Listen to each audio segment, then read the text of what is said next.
Ever felt unsafe in your own car? Imagine feeling trapped, isolated, and utterly vulnerable with nowhere else to go. This is the story of my night spent in my car, a night that went from mildly unsettling to downright terrifying. I had always thought my car was a safe space. It's my little bubble, a place to relax, maybe even sleep when I'm on a road trip or just too tired to make it home. But one night, after a strange encounter, my car became the only place I could seek refuge.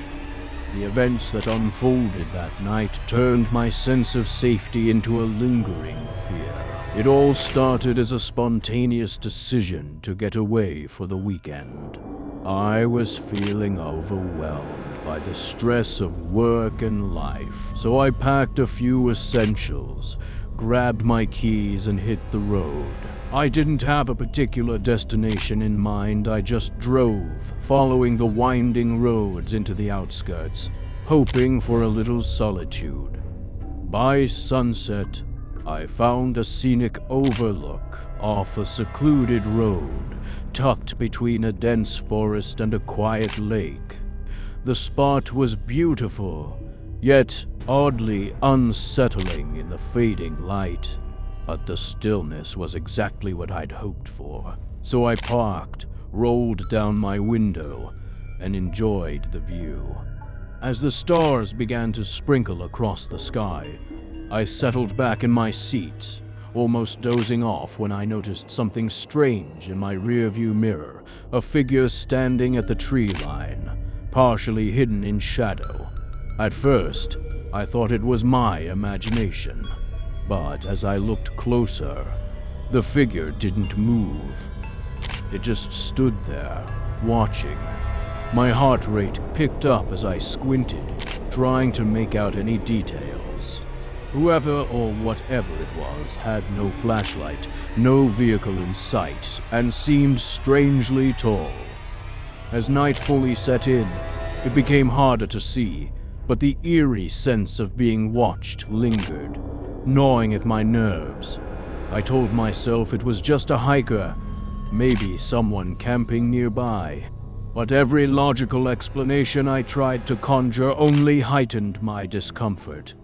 The figure was just too still, too quiet, and the air around it felt heavy, almost wrong. I quickly rolled up my window and locked the doors, hoping the tension would ease, but as I sat in the silence, anxiety clawed its way into my thoughts. The wind began to pick up, whistling through the trees, and I felt an overwhelming sense of isolation. Despite my fear, I couldn't shake the urge to look back into the mirror. When I did, my stomach dropped. The figure had moved closer, halfway between the tree line and my car now, its face obscured by shadows. My pulse pounded as I stared, gripping the steering wheel so hard my knuckles turned white. It was then that I noticed something truly chilling. The figure's silhouette wasn't quite right. Its limbs were unnaturally long, bending at odd angles.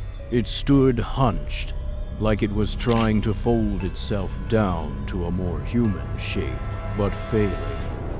I couldn't tell if it was staring directly at me or through me, and something in my gut told me not to open the door, not to try to drive away. It felt as if any sudden movement would alert it, provoke it somehow. I turned my gaze forward, barely daring to breathe, my mind racing with questions and an irrational hope that it would simply vanish. But in that silence, I heard something that sent chills down my spine, a soft tapping on the glass beside me. My heart nearly stopped as I slowly turned my head. There, inches from my window, was a hand long, pale, and claw-like, tapping with a deliberate rhythm that sounded too calculated, too knowing. I froze, my skin prickling as I tried to hold my breath, terrified of drawing its attention any more than I already had. The hand moved, trailing along the glass as if testing it, searching for a weakness. I could see the reflection of its face now, just barely, and what I saw made my blood run cold. Its eyes were large and hollow, void of any emotion or humanity. Its mouth was a twisted line, almost like a grin, but stretched too far, as if it were wearing a mask that didn't quite fit. I don't know how long I sat there, paralyzed with fear, but time seemed to stretch, warping my sense of reality. Every fiber of my being screamed at me to move, to flee, but I couldn't bring myself to even turn the key in the ignition. Then, the tapping stopped, replaced by a soft, scraping sound, as though it were trying to peel away the barrier between us. I swallowed hard, summoning every ounce of courage I had left, and finally dared to look out the windshield. To my horror, I saw another figure in front of the car, identical to the first but somehow more distorted, its body bending and twisting in ways that seemed physically impossible. It stared, unmoving with that same grotesque grin. In sheer desperation, I finally slammed my hand on the horn, hoping the noise would drive them off, or at least snap me out of the nightmare. The sound shattered the silence, but instead of fleeing, the figures began to convulse, their forms shifting erratically as if the sound was twisting them even further. Their faces seemed to blur, becoming almost featureless, yet I could feel them watching me, their empty gazes penetrating into my mind. I shut my eyes, gripping the wheel as the seconds ticked by in agonizing slowness. The scraping stopped, replaced by an eerie silence. Cautiously, I opened my eyes, heart pounding. The figures were gone. The silence was suffocating, yet I felt an overwhelming sense of relief. I don't know what I encountered that night, but it left an indelible mark on my mind. I spent the rest of the night huddled in the car, every shadow and rustling leaf igniting my paranoia.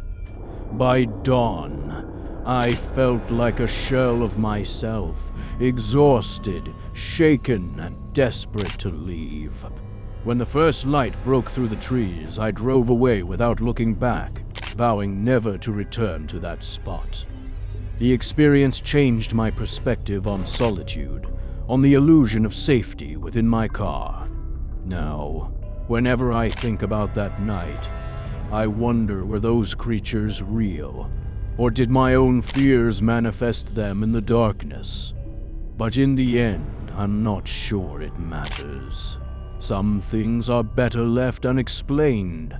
Have you ever had a similar experience, or felt an unsettling presence while alone? Share your story in the comments below, I'd love to hear it. And if you're interested in more tales of encounters that defy explanation, click on the next video for more horror stories that just might keep you up at night. Don't forget to subscribe for more chilling content.